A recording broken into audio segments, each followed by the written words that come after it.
Good morning. Good morning. My name is Reverend Krista Taves. I'm Eliot's Minister of Congregational Life, and with our interim lead minister, Reverend Dr. Doug Watkins, we welcome all of you to our worship this morning. Whether you are here on site or watching from home, we are united as one community, more together than alone. This is a liberal religious community of spiritual seekers.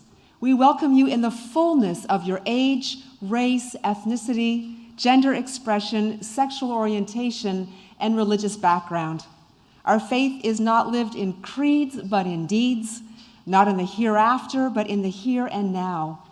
Our core values are freedom, reason, respect, and love. If you are visiting for the first time, a very special welcome to you. We are so glad that you chose to be with us today. I hope that you feel warmly welcomed, that today's message speaks to you, and that we will see you again. If you're here in person, please fill out a guest card that you would have received on the way in and put it in the offertory basket so that we can stay in touch with you. And if you didn't get one, just ask any of the greeters for one after the service. And if you're visiting online, please let us know you're here at welcome@eliotchapel.org. That way we can personally welcome you to this beloved community. We want to talk briefly about our COVID policy this morning. We are following the CDC guidelines, which means that masking is optional and we have coffee hour when the county is at low or medium risk, and we're at medium risk. We still expect everyone to be up to date on their vaccinations. We also want to be mindful that we are anticipating an increase in infections with the cooler weather. It has happened every fall so far, and we don't want this congregation to be a place that contributes to a surge, and we don't want anyone to be harmed. So let's all be mindful of this in the choices we make about masking. Thank you.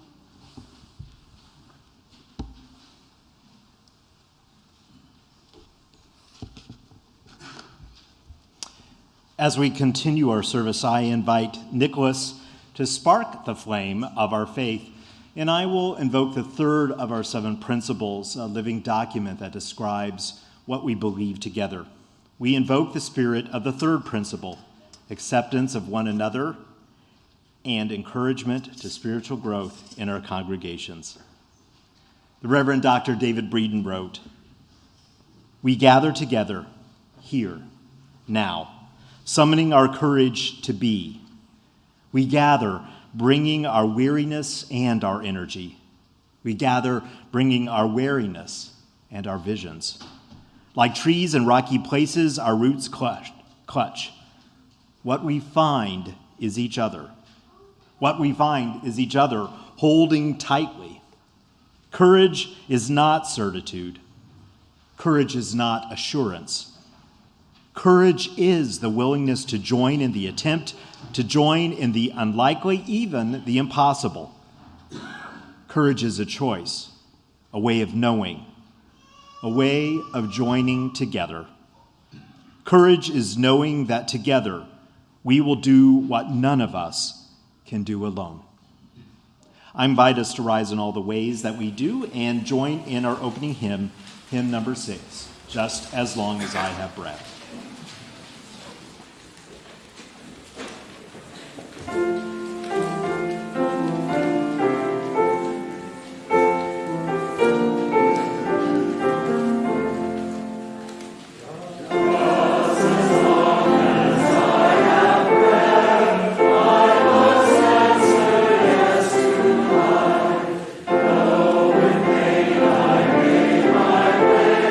Still will hold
Unitarian Universalism is the faith of the covenant. The center, the heart of our faith are the sacred promises we make to one another. In every service, we read the sacred promise that is at the heart of this congregation. I invite you to join me in reading our covenant that is printed in your order of service. As a free congregation, we promise to one another our mutual trust and support. To create beloved community, we promise to be kinder to each other than we have to be, to listen fully to each other with an open heart and mind, to speak responsibly and respectfully, to find ways to improve our church for all members and friends. Today, our Time for All Ages is a tale from Japan. This is how it goes. Once upon a time, on the outskirts of a big city in Japan, there stood an old temple. From a young age, boys who wanted to study Buddhism would come to live in the temple and to learn from the master teacher, a Buddhist monk. One day, the Buddhist monk who ran this small temple decided to teach his young students a lesson. He gathered them around him and he spoke. "My dear students, as you can see, I am growing old and slow. I can no longer provide for the needs of the temple, as I once did. I know I have not yet taught you to work for money, and so I can think of only one thing that can keep our school from closing." The students drew close, with eyes wide. Our nearby city is full of wealthy people with more money in their purses than we could ever need. I want you to go into the city and follow those rich people as they walk through the crowded streets and when they walk down the deserted alleyways. And when no one is looking, and only when no one is looking, you must steal their purses from them. That way we will have enough money to keep our school alive. "But Master," the boys chorused in disbelief, "you have taught us that it is wrong to take anything that does not belong to us." "Yes, indeed I have," said the monk. "It would be wrong to steal if it were not absolutely necessary. And remember, you must not be seen. If anyone can see you, you must not steal. Understand?" The boys looked nervously from one to the other. Had their beloved teacher gone mad? His eyes shone with intensity such as they had never seen before. "Yes, Master," they said quietly. The boys got up and began to quietly file out of the temple building. The old monk rose slowly and watched them go. When he turned back inside, he saw that one student was still standing quietly in the corner of the room. "Why did you not go with the others?" he asked the boy. "Do you not want to help save our temple?" "I do, Master," said the boy quietly. "But you said that we had to steal without being seen. I know that there is no place on earth that I would not be seen, for I would always see myself." "Excellent," exclaimed the teacher. "That is just the lesson that I hoped my students would learn, but you were the only one to see it. Run, tell your friends to return to the temple before they get us in trouble." The boy ran and got his friends, who were nervously gathered just out of sight of the temple, trying to decide what to do. When they returned, the master told them the words the boy had spoken, and all understood the lesson. So no matter what we do, we always have a part of ourselves that is quietly watching and that knows right from wrong and can guide us if we listen. Let us sing out our children. You are safe, you are here.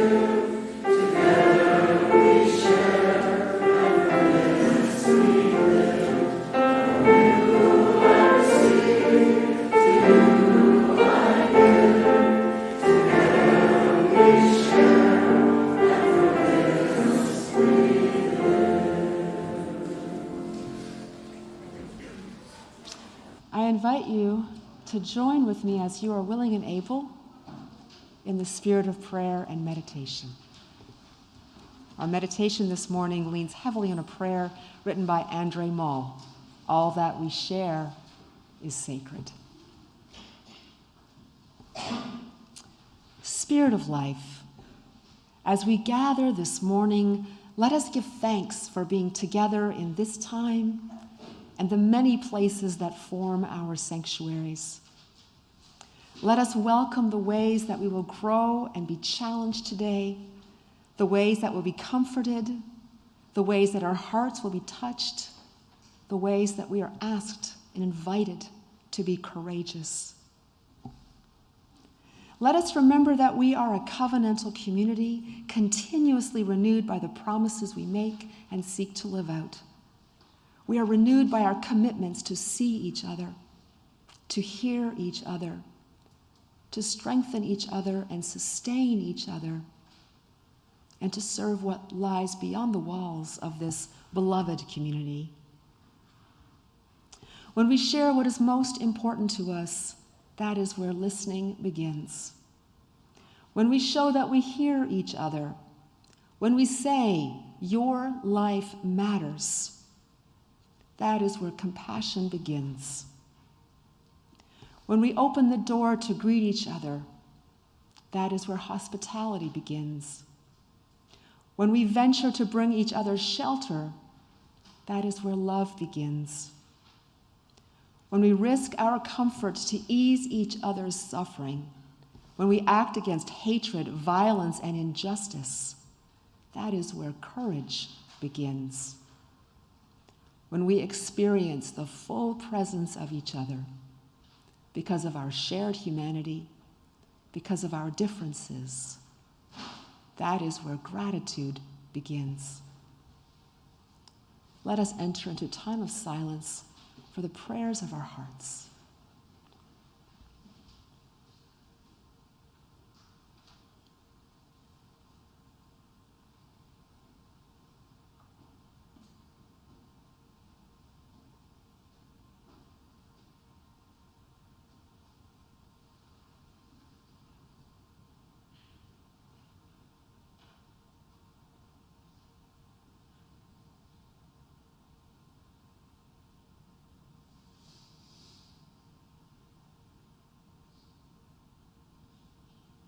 Let us name those we would hold in prayer.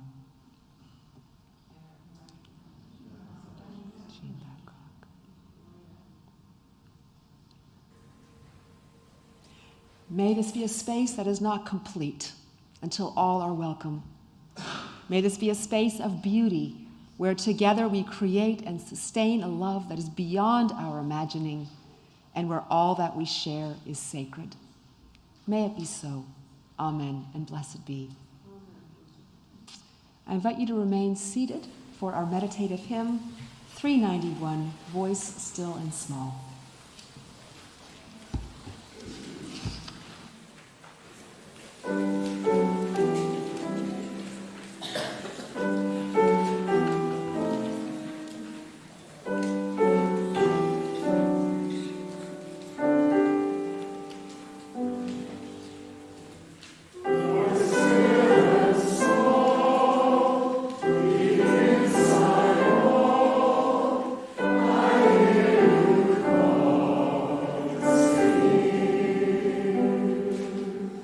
If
Our time of offering reflects our higher values, and so we share part of our offering every month with an organization that does important work in the community.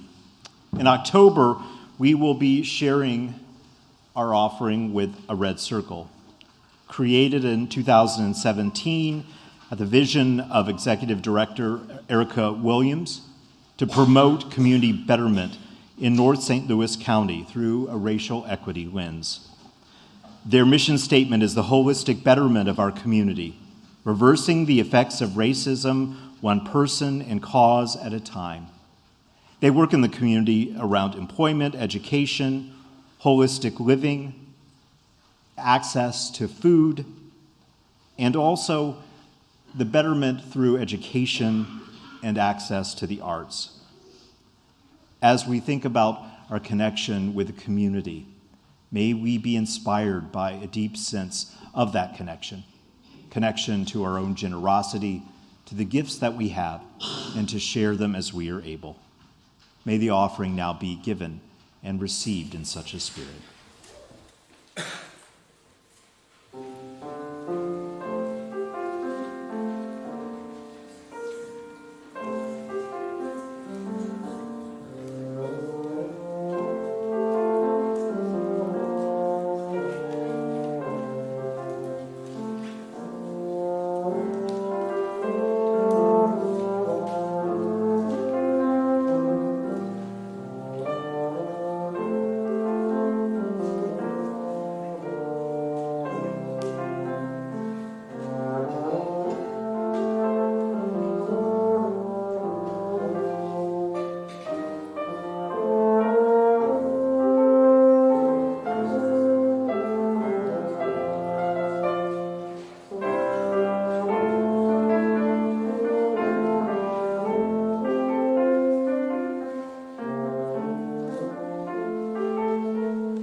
Beautiful. As our ushers, greeters come forward with our offering, will you join me in blessing and dedicating this with the dedication of our gifts printed in the order of service? Together we say, to the work of the church, which is weaving a tapestry of love and action, we dedicate our lives and these our offerings. Thank you and thanks to all of you.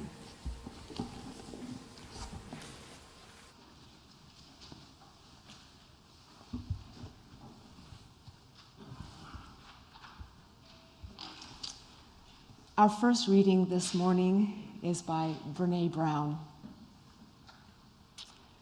Vulnerability is not winning or losing. It is having the courage to show up and be seen when we have no control over the outcome. Vulnerability is not weakness. It is our greatest measure of courage.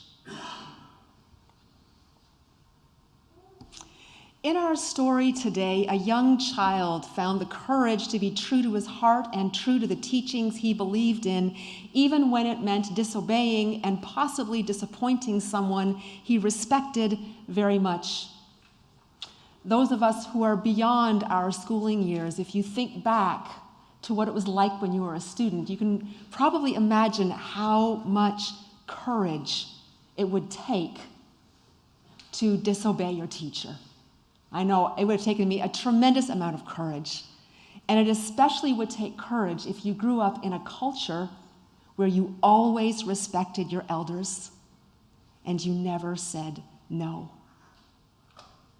Our theme this month is courage, wholehearted courage, personal courage, courage in the face of fear, courage to do the right thing even when it means sacrifice. Courage is something we all want to have, something we all hope to draw on when things get rough, and something that has at times eluded all of us when we really, really needed it.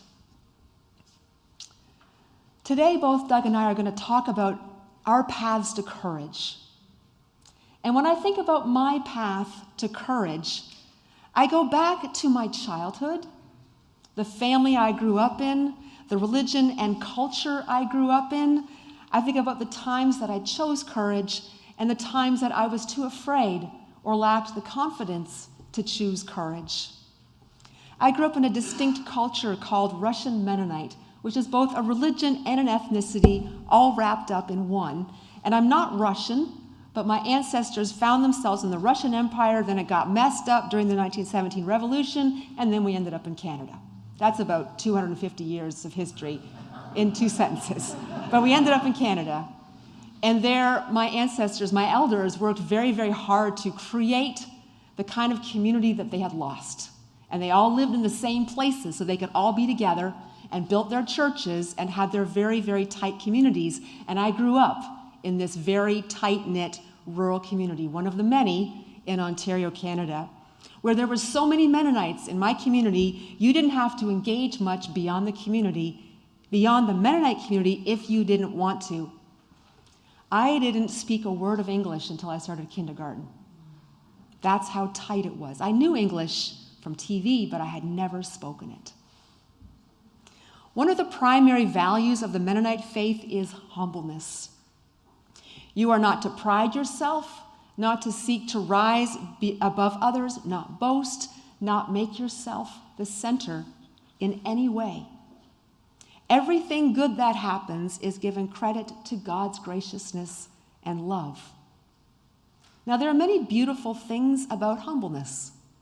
You know, we talk a lot today about decentering ourselves, decentering whiteness, decentering the self to make room for those from the margins who have been silenced, decentering ourselves as human beings from the earth to respect the earth that we are hurting. We are not at the top of the pyramid. It takes humbleness to step down from where we believe we are at the center. And I feel like my upbringing prepared me for this spiritual task. But one of the ways this value of humbleness lived itself out was that you did not ask for things for yourself. You did not ask, "What do I want?" This was considered selfish and prideful. And I can hear my grandmother saying things like, "Don't be like the English," which was code for everyone who was born in Canada and was white but not from Quebec. Don't be like the English. I heard that all the time. And I grew up with people who struggled to ask for what they needed, struggled to express what they felt and thought. And when humbleness turns into self-erasure, that is not good. When humbleness is twisted into repression, you don't have the permission or the encouragement from those in authority to reflect on who you really are, what your passions are, and what you want out of life. So one of my life's challenges has been to find my own pathway of courage, to fight the fear and inner doubt that tells me it is selfish to say what I want and what I feel and what I think. I want to share a story of a key moment when I built up the courage to do that, to say what I wanted and felt and thought, and it changed my whole life. I was a smart kid. From a young age, my teachers told me that I would go to university, and I did. I majored in history, my favorite subject, which is why you hear so much history in my sermons. It remains a passion. I loved university. I did very well, and my professors groomed me to go to graduate school. And to me, it was a relief, because at least someone knew what I was supposed to do. I didn't know what I wanted to do. All I knew is that I was good at history. So I applied to graduate school and was accepted. And I went to tell my mentor. I wanted him to be proud of me. Instead, all he said is, "You never submitted that grant application I sent you. If you had, you would have had a reference from me." And I told him I didn't apply because I was sure my grades weren't good enough for the scholarship. And he screamed at me, "Don't you know you're the top student of the history department?" No. I didn't know. So off I went to graduate school. No scholarship. My master's came and went. I did pretty well. My next step was obviously a doctorate. I guess I was going to be a professor. Everyone said that was my life path, and this time I didn't miss the scholarship deadline. But something had changed. Something inside me was very restless. Something felt very wrong. In the first week of class, I was so overcome with anxiety and frustration. And I told myself, it's just nerves. You just have to work harder. But the feelings didn't go away. I couldn't find the passion. I couldn't find the drive, couldn't practice the rigor I knew I would need to make it. I desperately looked for any way to recover my momentum. Because this was my path, right? There was nothing else I was meant to do. So I forced myself to keep going, fighting against this horrifying feeling that I was not in the right place. And I did get help. I found a therapist, and I found a church, a Unitarian church, just a few blocks away. And I hoped that the therapist and the church would help me to keep going along a path that everyone had told me was my path until I believed it. But that's not what happened. The bloody therapist dared to ask me what I wanted. In every session, she dared to ask how I felt. Those questions touched a fear so deep it enraged me. But I kept going. And at church, wouldn't you know, those Unitarian ministers encouraged us to get in touch with our inner self, our conscience. Know thyself, they said, for that is the path to the holy. That scared the hell out of me, even though I kept coming back. 3 years into the PhD, 3 years, I completed the coursework, completed the exams. I was exhausted and depleted.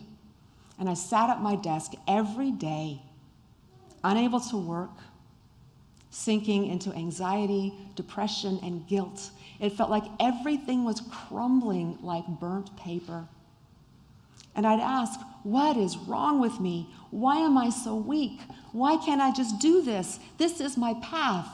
I was so afraid of disappointing my parents, my mentors, and myself. But the questions I was so afraid of kept resurfacing.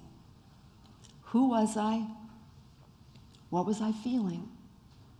And what did I want? Such dangerous questions. Well, one day in the deep of a long Toronto winter, I began to teeter close to the edge of a breakdown. And somehow a voice from inside me told me, "Girl, it's time. You've got to summon the courage to face the truth. You have to summon the courage to say what you want and to grieve what you are not going to be." I also had to summon the courage to admit that I wasn't strong enough to do that by myself. So I called my minister, and I finally said the words that my whole self was telling me to say. I can't do this anymore. I am not going to be an academic. And it was such a relief to finally say the words that I burst into tears. And I felt the first glimmers of a lightness in my chest. And then I said the other frightening words that had been building in me. I want to be a Unitarian minister. And then I asked her, "Am I out of my mind?" And she said, "Absolutely." And I said, "Can you help me?" And she said, "Yes. Here is where you start." It meant another 3 years of school, no master plan, no scholarship, just taking it day by day in the direction that felt right to me. And I kept summoning the courage to listen to my inner self. And that is how I have come to be here with you today. I just celebrated my 18th anniversary of ordained ministry. Thank you. And we are in our 3rd year together. And for that, I am thankful every single day. I have been blessed to share this life's journey with so many good people in all the congregations that I have served. Now, I'll be honest, this has been no ride into the sunset. It still takes courage for me to say what I want, what I feel, and what I need. That is always going to be part of who I am. And so what I offer to you is that courage is a pathway to your true self. Courage can help you face whatever keeps you from being whole. It doesn't mean that life gets easier, but it becomes truer, more just. Courage is a pathway to truth, freedom, and ultimately to a love that is greater than we can imagine. Thank you.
My entry reading is taken from the poetry of Ellen Bass entitled, "The Thing Is."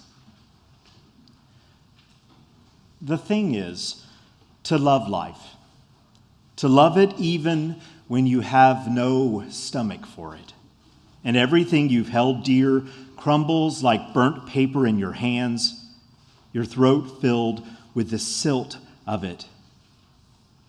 When grief sits with you, its tropical heat thickening the air, heavy as water, more fit for gills than lungs.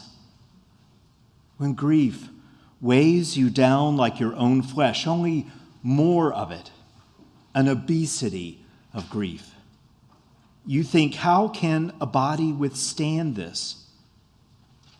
Then you hold life like a face between your palms, a plain face, no charming smile, no violet eyes. And you say, yes, I will take you. I will love you again.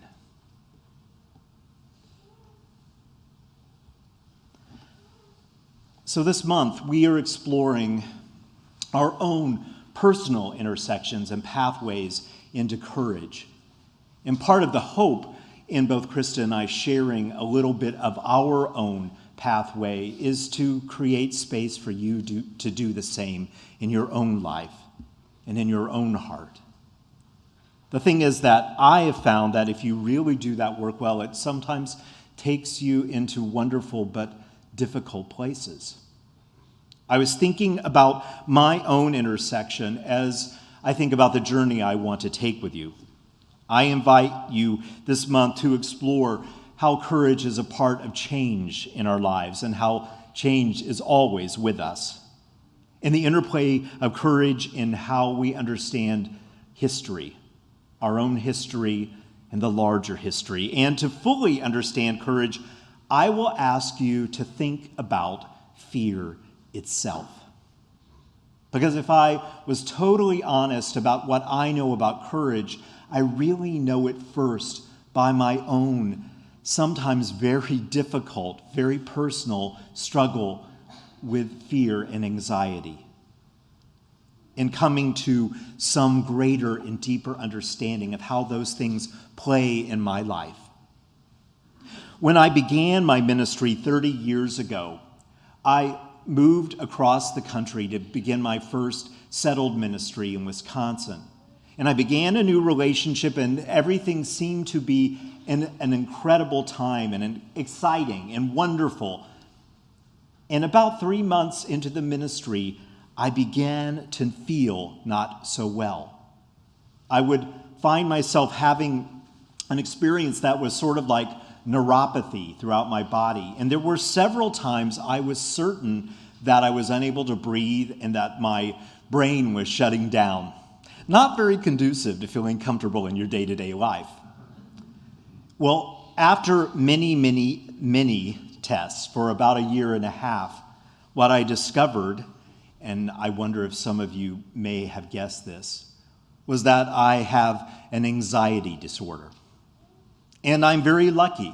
For 30 years now, I have been able to use exercise, meditation, and well-practiced cognitive behavioral therapy to help me move forward in my life with really very few significant impediments. However, on the pathway to that were some very difficult moments. If you've ever had a panic attack, you know that everything in you, especially your brain, tells you that you are dying, that you are not safe in the world. And so it was a deep and powerful journey for me to understand what was going on. Certainly, a lot of it was brain chemistry. But it also asked me to think about those very real fears that I had in those moments. It was a powerful incentive to a greater understanding of my own genuine anxieties and fears. And so, while it is true that I would never wish a panic disorder on anyone, I am grateful, deeply grateful for the way it has changed my life. Because the thing is, before bed, when I would move into a panic attack before I knew what it was, all I could do is let go of the fact that at that point I either could rush to the emergency room or just try to go to sleep and hope that I woke up the next morning. And the thing is, I did. And I began to realize that those tough moments, the more that I relaxed into them rather than buying into them, again, before I even knew what was happening, the more likely that I could calm myself down. So I began more and more then to push into what was happening in the midst of my fears. And that journey was deeply meaningful to me. I realized that so much of my life I really had not acknowledged. I just sort of plowed my way through the things that were difficult for me. And that part of what it meant to really find my own voice and to truly sing my own song was that you had to interpret it also through the truth of your pain. The struggle to really love your life again when difficult things happen. So much of my life I had been afraid to really push into my fears, to be counterphobic, and to let my fears teach me more about what was really true in my life, rather than running away from them as if they were my enemy.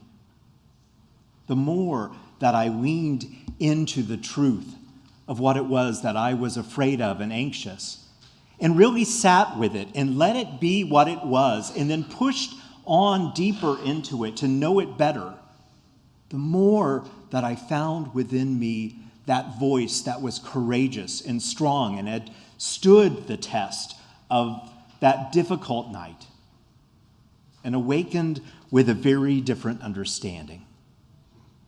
I am grateful for that experience because it has helped me understand an experience that so many people in our country have. Anxiety disorders are the most common mental health concern in the United States. And over 40 million adults, that's 19% of the population, have anxiety disorders. The more that we understand all of the important components of mental health, the more that we can create less suffering for each other and more strength and support.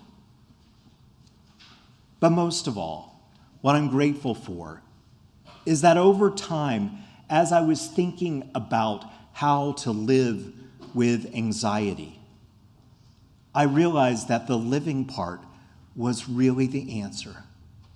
That it called me to find a certain boldness, not in denying what was true, but living more deeply and fully into the truth. What I began to do at night, if I felt a little anxious, in addition to knowing that I could just let it go, and chances are I would wake up the next day, is to remember that all that day I had been doing things that meant a lot to me, doing my best to help other people live more full lives. I was about to go to sleep with someone that I loved very deeply next to me. And all of those truths gave me a sense of courage and boldness in my living. It asked me not to step away from difficult words, meetings, conversations, but to know that they too give us life, and life abundant. What is it that you understand about anxiety and fear in your life? Where do you find your real courage, your real sense of living your life boldly and passionately? Donna Markova wrote this: "I will not die an unlived life. I will not live in fear of falling or catching fire. I choose to inhabit my days, to allow my living to open me, to make me less afraid, more accessible, to loosen my heart until it becomes a wing, a torch, a promise. I choose to risk my significance, to live so that that which came to me as a seed goes next to exist as a blossom, and that which came to me as a blossom goes on as fruit. May our exploration help our lives feel more fully realized this month. I invite you to take that journey with us courageously and lovingly. So may it be. Will you rise in the ways that you do and join us in our closing hymn? 1050.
And now, as we prepare to leave this place, the world is too beautiful to be praised by only one voice.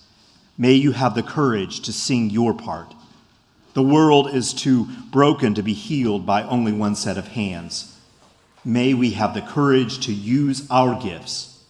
Though we may extinguish this chalice, we do not extinguish the deeper wisdom that lives in each of us. The warmth that we give as a gift to each other, the fire that is the very essence of our lives. These remain as we live and then gather here again. May we receive one more gift of music before we leave.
Thank you so much for being here with us today. It's been a pleasure to be together. Go in peace.